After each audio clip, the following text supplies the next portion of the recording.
The I-Team tonight protecting your vote and zeroing in on a nationwide issue as early voting is underway and the polls open November 5th. Former President Donald Trump and others spreading debunked claims that undocumented residents are voting in this election. Here in Illinois tonight, Secretary of State Alexi Giannoulias reminding election officials about added safeguards put in place to ensure that only legally qualified U.S. citizens can register to vote at the DMV. We live in a world where information is easy to get, but that means good and bad information are easy to get.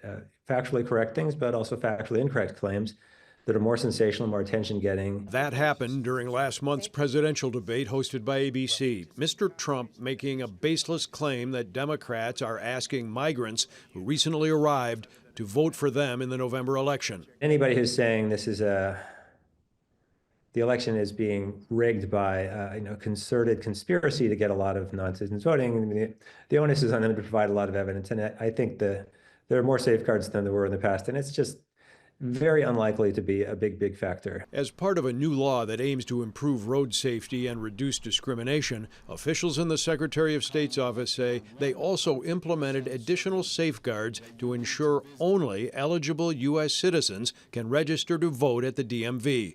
This letter sent to election judges begins, "I'm writing to clarify some misinformation about a new law which went into effect on July 1st that involves driver's licenses and voter registration procedures at Illinois DMV facilities."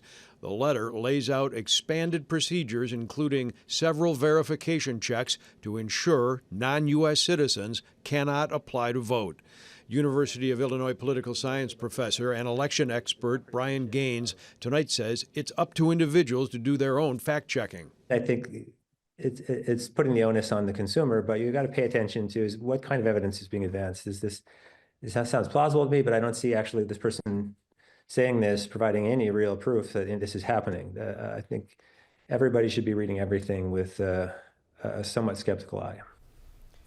More than 30 million Americans already voting early. That tonight, according to the election lab at University of Florida. It is illegal for non-U.S. citizens to vote in federal elections, and voter fraud is incredibly rare. One audit just found 30 cases in 23 million votes cast.